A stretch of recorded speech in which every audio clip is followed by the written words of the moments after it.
आपको समाप्त कर दिया जाएगा। हनुमान कहो क्या कहना चाहते हो? श्री जामवंत जी, जैसा कि हमें प्रभु का आदेश प्राप्त है तो अविलंब ही हमें प्रस्थान करना चाहिए। चलें। हेलो हेलो हेलो हेलो, एक विशेष सूचना। एक बुढ़िया माता जी हैं, बहुत दूर से आई हैं। करीब करीब वो इस ट्रैक्टर के पास बैठी थी, उनका पर्स गिर गया। किसी महान भाव को मिले तो कृपया कमेटी के पास यहाँ पहुँचा दें, क्योंकि यहाँ पर कई कार्य ऐसे कई चीजें, मतलब सोने चांदी की चीजें भी मिल गई हैं। कुछ ज्यादा पैसे नहीं है, बहुत परेशान है। हनुमत लाल जी उस पर सदैव ऐसे ही कृपा करेंगे कि उस पर्स से भी ज्यादा उसको पैसे मिलेंगे। भगवान उसके सारे परिवार को खुश रखे, ऐसा मैं आपसे अनुरोध करता हूँ। जिस महान भाव को मिले कृपया भेज दें। धन्यवाद। हनुमान माता सीता की सुध लेने जा रहे थे, लेकिन वानर समुदाय के मुकुंडल की ओर देखता हूँ तो इनके चेहरे कुछ मुरझाए हैं। इन्हें बड़ी जोर से प्यास और भूख सता रही है। देखो यदि कहीं जल हो। श्री जामवंत जी, तो ठीक है, मैं पर्वत पर चढ़कर देखता हूँ, जल की खोज करता हूँ। जब जल की खोज हो जाएगी तो हम सब वानर वीरों को वहां पर ले चलेंगे। चलो मैं पर्वत पर चढ़कर देखता हूँ। चढ़ गिरी शिखरी चहु दिस देखा, घूम विभर को तुझके।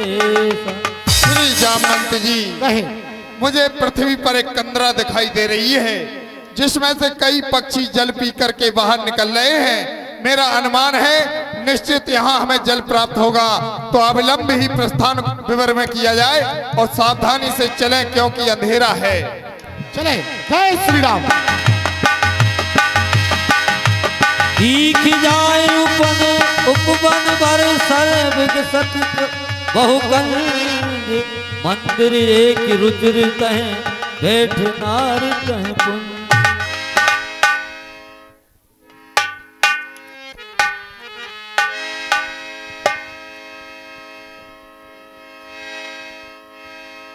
कौन हो तुम? परम आदरणीय देवी, मैं पवन पुत्र हूँ। मर्यादा प्रभु श्री रामचंद्र जी के कार्य के लिए यत तत् सर्वत्र विचरण कर रहा हूँ। माँ मैथिली की खोज करा रहा हूँ। अभी तक माँ मैथिली की हमें खोज नहीं हो पाई है, तब तक हम सब वानर वीरों को प्यास लगाई है। यह आपका सुंदर विवर देखा तो हमने अनुमान किया कि निश्चित हमें यहाँ जल प्राप्त होगा। क्या परम आदरणीय देवी, हम सबको जल प्राप्त होगा? यहाँ अवश्य होगा। जाओ, मेरे आश्रम के पीछे सरोवर है और कंदमूल फल खाना और जलपान करना। जाओ। मंजन दीख मधुर फल खाए, मंजन कीन मधुर फल खाए, आशिक कट पुनि सब चले आए।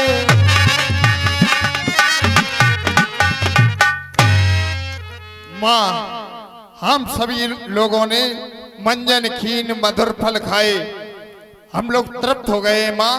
लेकिन माँ, मैं जब आपके विवर की ओर देखता हूँ तो मुझे ऐसा लगता है जो स्वेच्छा से अंदर आ जाता है वो स्वेच्छा से बाहर नहीं जा सकता। अवश्य ऐसा प्रभाव है। हाँ, ऐसा प्रभाव है। वो आ तो सकता है लेकिन जा नहीं सकता है। परम आदरणीय देवी, अगर ऐसा होगा तो मैं माता की खोज नहीं कर पाऊंगा, तो बताएं आप कोई रास्ता हमें।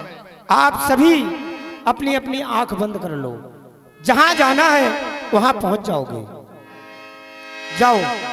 नयन मूद पुनि देख वीरा, हाड़े सकल सिंधु के तीर।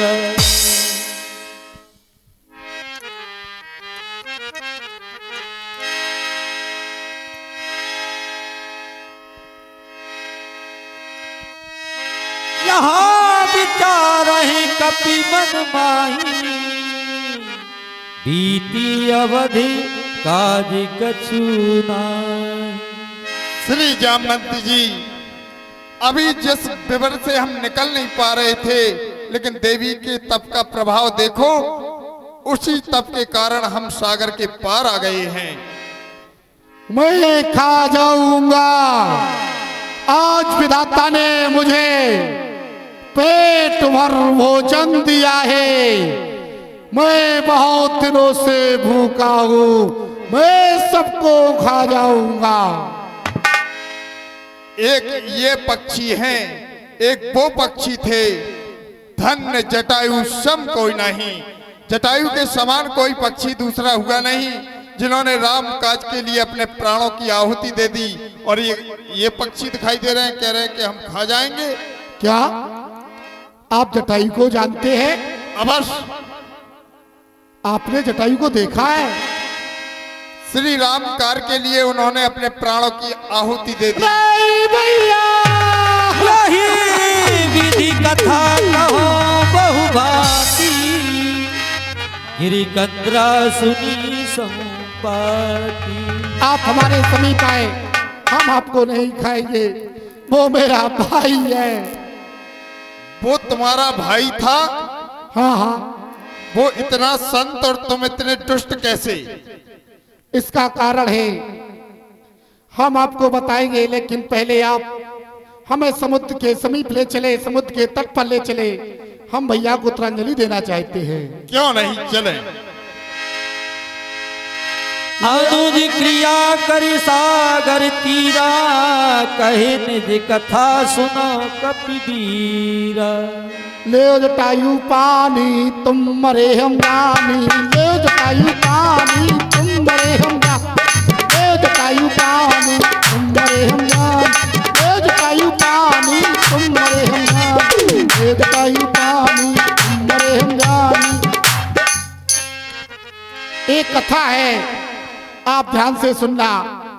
सुनाओ पक्षीराज। हम दोनों भाई, मैं अभिमानी था। एक समय दोनों भाइयों में एक होड़ लग गई कि क्या? भगवान सूर्य के रथ के घोड़ों को कौन सर्वप्रथम खाएगा। इसी लक्ष्य को लेकर हम दोनों भाइयों ने उड़ना प्रारंभ कर दिया। उड़ते उड़ते उड़ते उड़ते उड़ते उड़ते उड़ते उड़ते उड़ते। अरे पक्षीराज, आप उड़ते उड़ते भगवान भास्कर के निकट ही तो पहुंच गए होंगे। अबे कहाँ पहुंचा, आधा मार्ग हुआ भी। फिर पुनः उड़ना प्रारंभ कर दिया।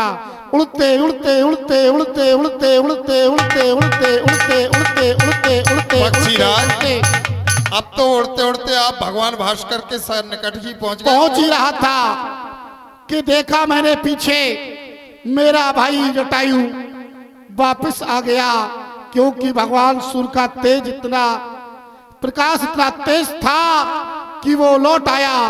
लेकिन मैं अभिमानी, मैं नहीं लौटा। पुनः अभिमान के चक्कर में घोड़ों को खाने के लिए पुनः मैंने उड़ना प्रारंभ किया। उड़ते उड़ते उड़ते उड़ते उड़ते उड़ते उड़ते जो ही समीप पहुंचा रथ के, तो मेरे पंख जल गए। और जब पंख जल गए तो वैसे लुढ़कते लुढ़कते लुढ़कते लुढ़कते लुढ़कते लुढ़कते लुढ़कते लुढ़कते लुढ़कते लुढ़कते लुढ़कते लुढ़कते। पक्षीराज, आप लुढ़कते लुढ़कते पृथ्वी पर ही तो गिर गए होंगे। अभी कहाँ, अभी तो जितने उड़े हैं उतने ही लुढ़केंगे। फिर लुढ़कते लुढ़कते लुढ़कते लुढ़कते लुढ़कते लुढ़कते लुढ़कते लुढ़कते लुढ़कते यहाँ गिर गया। एक दिन चंद्रमा नाम के ऋषि निकले। उन्होंने कहा, संपाति एक दिन भगवान राम त्रेता में अवतार लेंगे। उनके शिष्य हनुमान माता जानकी की सुध लेने के लिए आएंगे। जिस दिन वो तुम्हें स्पर्श कर लेंगे तो तुम्हारे पंख उगाएंगे। देखो मेरे पंख उगना प्रारंभ हो गए हैं, अब मैं उड़ना चाहता हूँ। अवश्य पक्षीराज, जब मैं यहाँ आया तो आपके पंख नहीं थे, लेकिन मेरा हाथ का स्पर्श हुआ, आपके पंख जमाए हैं।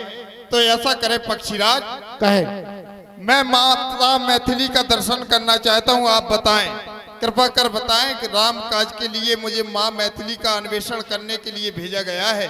अगर माँ मैथिली को आपने देखा हो तो हमें कृपा कर बता दें। वो देखो सामने दिखाई दे रही है। देखो नहीं नहीं पक्षीराज, सामने ये स्वयोजन का समुद्र के मध्य त्रिकूट पर लंका, लंका में अशोक वाटिका, अशोक वाटिका में अशोक वृक्ष के नीचे माता मैथिली रो रही है। बैठी हुई है, तुम्हें दिखाई दे रही है?